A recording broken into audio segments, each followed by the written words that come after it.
Hello good morning dear student, this is your mentor Rajesh Nagdive. और अभी last two video lectures में हमने बहुत important concept adjoint of a matrix और उससे रिलेटेड कुछ थ्योरम्स और कुछ इंपॉर्टेंट रिजल्ट्स को चेकआउट किए थे, जिसमें सबसे इम्पोर्टेंट जो रिजल्ट था, जो थ्योरम था, A into adjoint of A equal to adjoint of A into A, that is equal to determinant of A into IN if A is a square matrix of order n।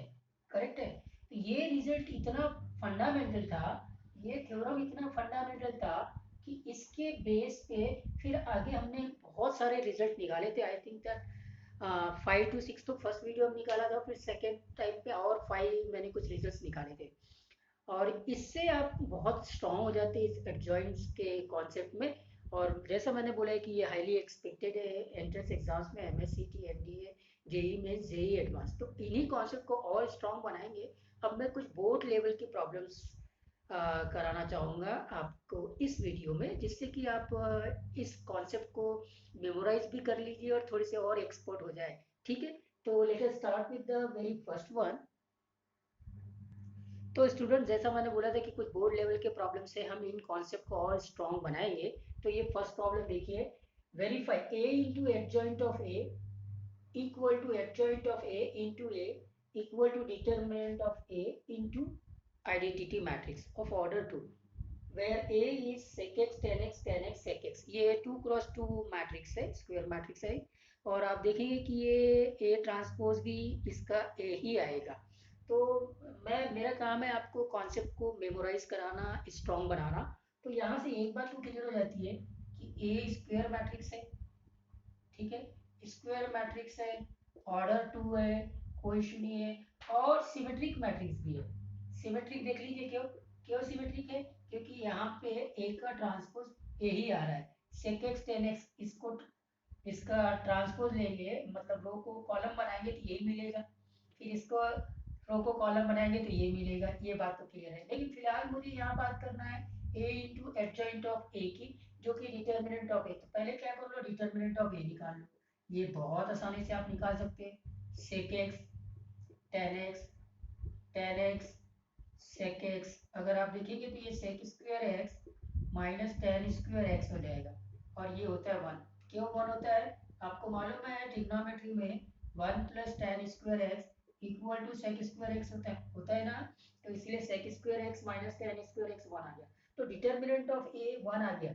Orthogonal matrix नहीं है, orthogonal matrix का भी determinant plus one होता है या minus one होता है। फिलहाल ये ऑर्थोगोनल मैट्रिक्स नहीं है, क्योंकि ए इंटू ए ट्रांसपोज करेंगे तो वो एक आइडेंटिटी मैट्रिक्स नहीं आता। करेक्ट कि नहीं?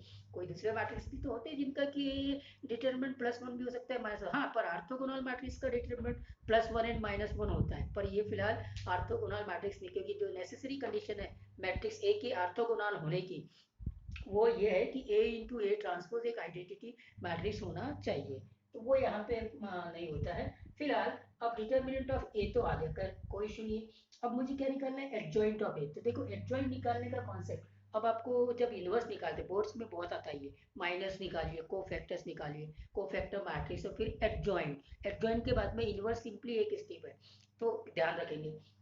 2 क्रॉस 2 मैट्रिक्स में एडजॉइंट निकालना है। तो मैं निकालूंगा पहले M11 आसानी से निकल गया फर्स्ट रो, और फर्स्ट कॉलम को हटा दीजिए, क्या मिला बोलो? Sec x. फिर निकालूंगा M12, first row second column को हटा दीजिए, क्या मिला बोलो? Ten x. फिर निकालूंगा M21 सेकेंड रो और फर्स्ट कॉलम को हटा दीजिए, क्या मिला बोलो? Ten x. फिर आया M22 second row second column को हटा दीजिए, बोलो क्या आया? सेक एक्स। करेक्ट है? अब जैसे माइनस निकल जाते हैं तो को फैक्टर्स निकल जाते हैं। A11 माइनस वन की पावर वन प्लस वन।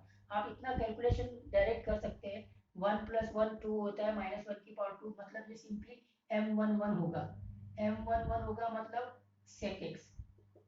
ठीक है, A12 1 2 3 हो गया, मतलब ऑड हो गया, मतलब ये माइनस M12 होगा। तो ये माइनस टेन एक्स। करेक्ट है? A21 फिर से थ्री आ गया, मतलब माइनस M21 होगा, मतलब माइनस टेन एक्स। करेक्ट है? फिर A22 की बात करेंगे तो 2 2 4 हो गया, मतलब सिंपली M22 होगा, that is sec x, correct है। और इसी हिसाब से अब डायरेक्टली कोफैक्टर मैट्रिक्स को अब हटा दीजिए, सीधा एडजॉइंट में आ जाइए। एडजॉइंट में आने के लिए आपको क्या करना पड़ता है, कोफैक्टर मैट्रिक्स का ट्रांसपोज लेना पड़ता है। अब आपको दिमाग में वो बैठ गया है तो सिंपली एडजॉइंट निकल गया। एडजॉइंट ऑफ ए एक्चुअली में A11 और यहाँ पे A12 आएगा, मतलब ऐसे चल रहा है ये, करेक्ट है कि नहीं। और फिर यहाँ आएगा A21 और ये A22, तो वैल्यूज रख दीजिए। A11 क्या है, सेक एक्स है। A12 क्या है, -10x है। मतलब आप वैल्यू पुटअप करने के टाइम पे थोड़ा सा कंसंट्रेट करेंगे, थोड़ा सा पेशेंस रख के काम करेंगे, प्लस और माइनस और एंट्रीज इधर के उधर हो जाएगा तो आपका क्वेश्चन गलत हो जाएगा, ठीक है। अब आते क्या, A21 हो गया -10x और ये A22 हो गया sec x। कोई इशू बिल्कुल नहीं होना चाहिए। तो ये तो हो गया एडजॉइंट, और डिटर्मिनेंट ऑफ ए 1 आ गया, एडजॉइंट ऑफ ए निकाल लिया मैंने। अब सिंपली इसको ए से मल्टीप्लाई करना है। मल्टीप्लिकेशन कैसे करते हैं ये भी आपको मालूम है। तो स्टूडेंट फिलहाल इसको मैं यहाँ से मिटा देता हूँ, आपको ये मालूम है, यहाँ नोट करके रख लीजिए कि डिटर्मिनेंट ऑफ ए एक्चुअली में 1 आया है, करेक्ट है, ये आपको यूज करना पड़ेगा। और अब हम बात करते हैं ए इंटू एडजॉइंट ऑफ ए की। ए इंटू एडजॉइंट ऑफ ए की बात करेंगे, मतलब सेक एक्स, टेन एक्स, फिर टेन एक्स, सेक एक्स, इसका मल्टीप्लीकेशन कर रहे हैं उस एडजॉइंट ऑफ ए में, जो सेक एक्स -10x सेक एक्स ये आया। चलिए मल्टीप्लीकेशन करते हैं। मल्टीप्लीकेशन स्ट्रेट फॉरवर्ड हो जाएगा। ये फर्स्ट रो को पकड़ लीजिए, फर्स्ट कॉलम को पकड़ लीजिए, सेक स्क्वायर एक्स, फिर -10 स्क्वायर एक्स आया है ना, sec square x, sec x into sec x होगा सेक स्क्वायर एक्स, और फिर यहाँ पे 10x इंटू -10x है तो sec square x -10 square x, correct. Sec square x -10 square x, जिसको आप 1 लिख सकते हैं डायरेक्टली, फिलहाल मैं लिख देता हूँ यहाँ पे। फिर इससे मल्टीप्लाई करेंगे तो ये कैंसर आने वाला है, कैसे बोलो, minus of sec x 10x plus 10x into sec x. अब आपको बात समझ में आ गई कि यहाँ पे ये 0 होने वाला है और ये 1 आने वाला है। मिटा देता हूँ, इसको लिख दिया मैंने 1 और इसको मैंने क्या लिख दिया, 0। सिमिलरली यहाँ 0 आ जाएगा, यहाँ 1 आ जाएगा, जो कि एक I2 मैट्रिक्स है, करेक्ट है। मुझे प्रूव करना था A into adjoint of A, determinant of A into I2, लेकिन डिटर्मिनेंट ऑफ ए आपके पास में कितना है, 1 है। So this can be written as determinant of A into I2। कोई इशू नहीं है क्योंकि डिटर्मिनेंट ऑफ ए 1 है। 1 एक स्केलर नंबर है जिसको हम आइडेंटिटी मैट्रिक्स I2 में मल्टीप्लाई करेंगे तो कोई चेंज नहीं आएगा, मैट्रिक्स I2 ही रहने वाला है, करेक्ट है कि नहीं। तो this can be written as, हो गया बात। तो A into adjoint of A equal to, हमने determinant of A into I2 prove कर दिया। सिमिलरली वी कैन प्रूव, इसमें यहाँ पे सिंपली सिमिलरली लिखा जाता है, adjoint of A into A equal to determinant of A into I2, hence prove. बस इतना सा काम करना था। तो मेनली आप रिजल्ट्स के ऊपर फोकस करिए, प्रोसेस कैसा है प्रूफ करने का ये मैंने आपको बता दिया, ठीक है। नेक्स्ट प्रॉब्लम देखते हैं। तो ये रिजल्ट्स आपको तो मालूम है स्टूडेंट्स, फिर से आपको एडजॉइंट निकालने में मैं एक्सपर्ट बना रहा हूँ, ठीक है। क्या बोलता है कि अगर ये मैट्रिक्स ए है और ये मैट्रिक्स बी है तो वेरीफाई दैट, ये रिजल्ट हमारे काम का है कि adjoint of A B is equal to adjoint of B into adjoint of A. देखिए ये सब मैट्रिक्स है ना, और मैट्रिक्स के मल्टीप्लिकेशन में ऑर्डर इंपॉर्टेंट है। और ये रिजल्ट कैसा होता है ये भी आपको मालूम है कि उस प्रकार से, ये जैसे हमने ए बी का ट्रांसपोज लिया तो पहले बी का ट्रांसपोज इंटू ए का ट्रांसपोज, ए बी का इनवर्स लिया तो बी का इनवर्स इंटू फिर ए का इनवर्स, वैसे ही एडजॉइंट ऑफ ए बी लिया तो पहले एडजॉइंट ऑफ बी और फिर बाद में एडजॉइंट ऑफ ए। बड़े सिमिलर टाइप के ये रिजल्ट से काम आएंगे आपको, सिंपली रिजल्ट्स को भी पूछ लेता है एग्जामिनेशन में, ठीक है कि नहीं। Okay fine. तो स्टूडेंट्स अब आप क्या करेंगे, यहाँ पे एडजॉइंट बी ए निकालो, एडजॉइंट बी निकालो, फिर दोनों का मल्टीप्लिकेशन, पहले ए बी को मल्टीप्लाई करो और उसका एडजॉइंट, सिंपली एडजॉइंट एडजॉइंट निकालते चलना है, करेक्ट है कि नहीं। चलिए तो एक काम करते, किसको पकड़ते हैं, पहले ए बी को मल्टीप्लाई कर लेते, चलिए ठीक है, ए बी ले लिया। ए बी मतलब ये सिंपल कैलकुलेशन आप वर्बली करेंगे, आप वर्बली करेंगे, हाँ ठीक है। 1310 मल्टीप्लाई करिए और सिंपल डायरेक्ट यहाँ पे रिजल्ट लिखिए। देखिए 3 -1 और ये 1,1 को मल्टीप्लाई करेंगे तो क्या आएगा, 3 -1 that is equal to 2। Simply यहाँ पे 2 आ गया, कोई इशू नहीं है, करेक्ट। और अब इसको हमने 0 कॉमा अपना 3 0 से मल्टीप्लाई करना है, तो ये हो जाएगा 9 और ये 0, सिंपली 9, कोई इशू नहीं है।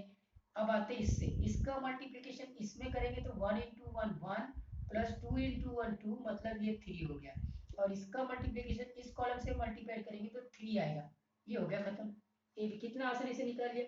और अब आपको एडजॉइंट ऑफ ए बी निकालना है, तो M11 निकाल लेते हैं। M11 क्या मिलेगा, इसको फर्स्ट रो को फर्स्ट कॉलम को तो 3, M12 क्या आएगा, M12 मतलब फर्स्ट रो सेकंड कॉलम को तो 3, फिर M21 क्या आएगा, M21 second row first column हटा दिया 9, और फिर आ गया M22 second row second column 2। अब यहाँ से आपको करस्पॉन्डिंग A11 मिलेगा। A11 तो ये माइनस अपना ओनली 3 रहेगा, A12 12 है मतलब 3 है तो साइन चेंज हो जाएगा, ये हो जाएगा -3। क्लियर है क्या।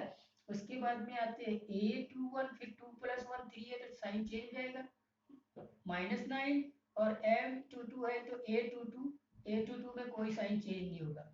क्लियर है क्या। और सीधा यहाँ से हमको एडजॉइंट मिल गया। तो एडजॉइंट ऑफ ए बी क्या हो गया, एडजॉइंट ऑफ ए बी ये होता है A11, याद रखना A12, इस बार ऐसे लिखते हैं A21 और A22।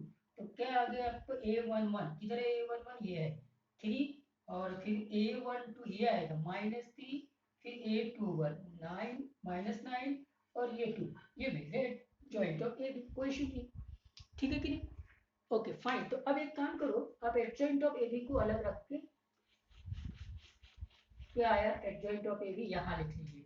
तो हमारे पास में आया एडजॉइंट ऑफ ए बी, क्या हो गया बोलो, 3 -9 -3 और 2, ये आ गया स्टूडेंट्स। अब आप काम यही काम करेंगे, फिर से एडजॉइंट निकालेंगे, ठीक है। ये इक्वेशन नंबर 1 करके मैं छोड़ देता हूँ, ठीक है। अब आते हैं हम एडजॉइंट ऑफ बी निकालेंगे पहले, ठीक है साहब। तो बी क्या है, बी ये है 1 3 1 और 0, ठीक है।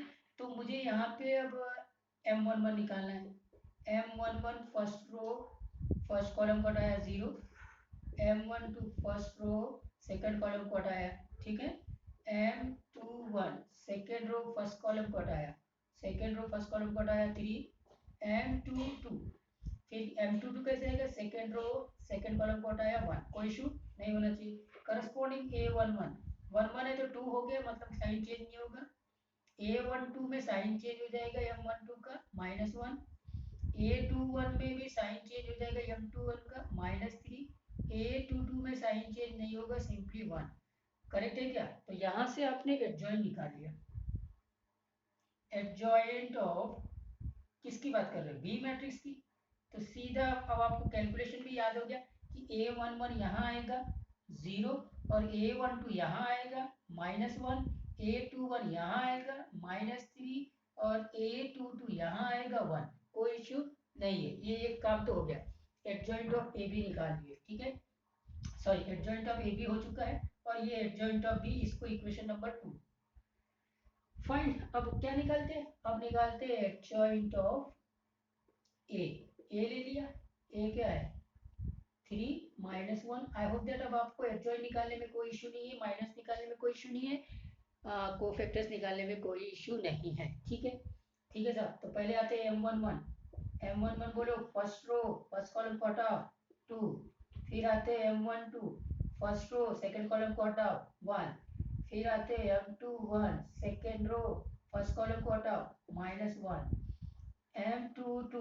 M22 में सेकंड रो सेकंड कॉलम को हटा 3। अब आगे करस्पॉन्डिंग कोफैक्टर्स में A11 1 और 1 कितने होते हैं, 2 होते हैं, इवन होता है, तो M11 का साइन चेंज नहीं होगा। A12 1 और 2 क्या हो गए 3, साइन चेंज हो जाएगा M12 का -1। A21 में भी M21 का साइन चेंज हो जाएगा, ये -1 है तो +1। M22 में A22 में कोई साइन चेंज नहीं होगा 3, और यहीं से मुझे एडजॉइंट ऑफ ए मिल गया। Adjoint of A, adjoint of A आपको मालूम होना चाहिए, A11 यहाँ आएगा, A12 यहाँ आएगा, A21 यहाँ आएगा, A22 यहाँ आएगा। थोड़े एक्सपोर्ट हो गए तो आप फास्ट कर सकते हैं, कोई इशू नहीं है। इक्वेशन नंबर ये हो गया 3। अब 2 और 3 को मल्टीप्लाई कर दीजिए। तो हमने मल्टीप्लाई करना है एडजॉइंट बी को एडजॉइंट ए से, करेक्ट है। इसमें एडजॉइंट बी फर्स्ट मैट्रिक्स है जो है आपका 0, ये 0 -3, और फिर ये है -1 and 1, और दूसरा एडजॉइंट ऑफ ये है 2 1 -1 और 3, करेक्ट है। मल्टीप्लिकेशन कर लीजिए, डायरेक्ट मल्टीप्लिकेशन करेंगे। आपको मालूम है इसको इससे मल्टीप्लाई करना है, 2 × 0 0 हो जाएगा, और -3 × -1 +3, तो 3 आ गया। ठीक है, चलिए इससे मल्टीप्लाई करते हैं। इससे मल्टीप्लाई कर 0 × 1 0, और ये -3 × 3 करेंगे तो -9, और फिर अब इसको पकड़ लेते हैं। इसको मल्टीप्लाई करेंगे तो -2 -1 यानी -3, करेक्ट है। और उसके बाद इसको इससे मल्टीप्लाई करते हैं तो -1 + 3 मतलब 2, ये आ गया 3 -9 -3 and 2। और इसको चेक करना है इक्वेशन 1 से सेम है क्या, ये इक्वेशन नंबर 4। तो देखिए इक्वेशन 1 में भी 3 -9 -3 2 है, यहाँ पे भी 3 -9 -3 2 है। तो 1 and 4 gives that adjoint of A into B equal to adjoint of B पहले लेंगे, और फिर उसके बाद में adjoint of A। ये रिजल्ट हमको काम आना है। ठीक है, तो स्टूडेंट्स ये तो काम हो गया, रिजल्ट को हमने प्रूफ कर दिया, रिजल्ट भी याद हो गया। लेकिन एक और रिजल्ट आता है एडजॉइंट में, है ना, क्या आता है वो बता देता हूँ मैं। वो रिजल्ट ये था, आप जेई के हिसाब से चल रहे हैं कि एडजॉइंट ऑफ ए बी का अगर मैंने डिटर्मिनेंट लेना है तो ये हो जाएगा determinant of adjoint of B into adjoint of A, correct है कि नहीं। और एडजॉइंट ऑफ बी का जो होगा वो पावर n-1, और ये पावर n-1 जब ए और बी n ऑर्डर के स्क्वायर मैट्रिक्स है। लेकिन यहाँ पे जो बी और ए है वो किसके ऑर्डर के हैं उसके ऊपर डिपेंड करेंगे। ये तो n ऑर्डर के लिए हो गया, करेक्ट है कि नहीं। तो आप नोट कर लीजिए। फिलहाल तो यहाँ 2 × 1 है तो सिंपली मॉड ऑफ बी और मॉड ऑफ ए आ जाएगा, determinant of B and determinant of A आ जाएगा, क्योंकि यहाँ पे 2 × 2 के square matrix A and B है। अदरवाइज n × n के लिए n-1 और n-1 ये आप ऑलरेडी जानते हैं। ठीक है, नेक्स्ट पे देखते हैं। और ये क्वेश्चंस को देखिए स्टूडेंट्स, ये तो आपको अभी तक के जो आपने पढ़ा है ना उसके नॉलेज को टेस्ट कर लिया। जो थ्योरम आपने पढ़ा है आखिर उसकी एप्लीकेशंस कैसे रहेगी उसको आपको ये टेस्ट कर रहा है। स्टूडेंट्स चेकआउट करिए क्वेश्चंस क्या बोलता है कि ए एक मैट्रिक्स है, 3 × 3 मैट्रिक्स है, स्क्वायर मैट्रिक्स है, कोई इशू नहीं है। Show that A into adjoint of A equal to, इस प्रकार का जो साइन रहता है जो जीरो के जैसे दिखता है वो एक्चुअली में मैट्रिक्स में नल मैट्रिक्स है। अब उसको भी समझ लेते हैं कि साहब ऐसा है कि ए एक मैट्रिक्स है, एडजॉइंट ऑफ ए भी एक मैट्रिक्स होता है, दोनों को मल्टीप्लाइड करेंगे तो मैट्रिक्स ही आएगा। अब क्या होता है स्टूडेंट्स को अगर इतना डिटेल से भी नहीं मालूम तो इसको क्या समझ लेता है, एक जीरो नंबर समझ लेता है।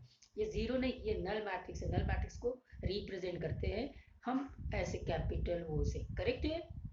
Fine, that is not a number because left hand side में तो आपके पास में मैट्रिक्स आ रहा है ना, क्योंकि दोनों मैट्रिक्स का मल्टीप्लिकेशन करेंगे तो मैट्रिक्स ही आएगा।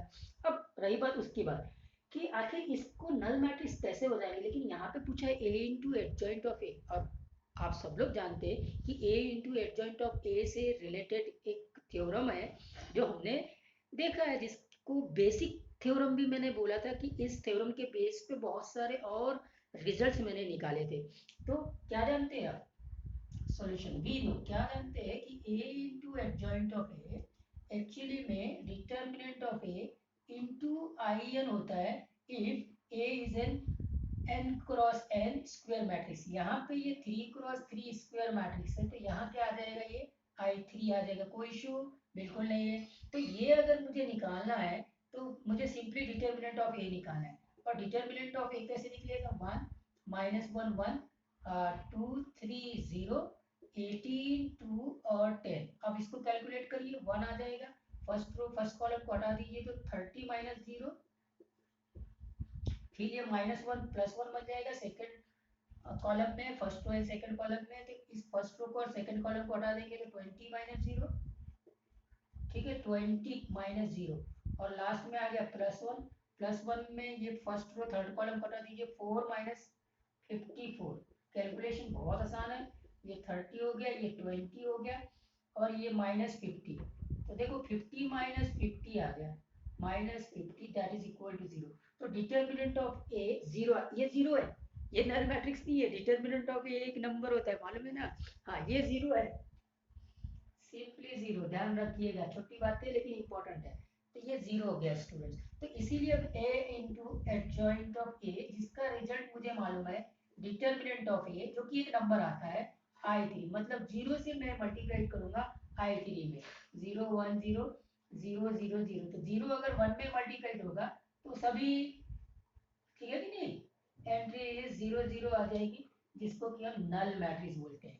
कितना आसानी से, मतलब इस रिजल्ट को यूज किया कि a into adjoint of A determinant of a into I n होता है अगर a एक n क्रॉस n मैट्रिक्स है। कितना इंटरेस्टिंग है स्टूडेंट्स, लास्ट क्वेश्चन देखते हैं इस वीडियो में।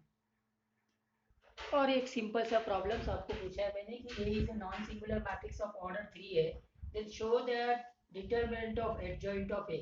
देखिए डिटर्मिनेंट ऑफ एडजॉइंट a का फार्मूला आपको मालूम है, ये होता है डिटर्मिनेंट ऑफ a की पावर n माइनस 1, अगर a, if a is n cross n square matrix, correct है कि नहीं? हाँ ठीक है साहब।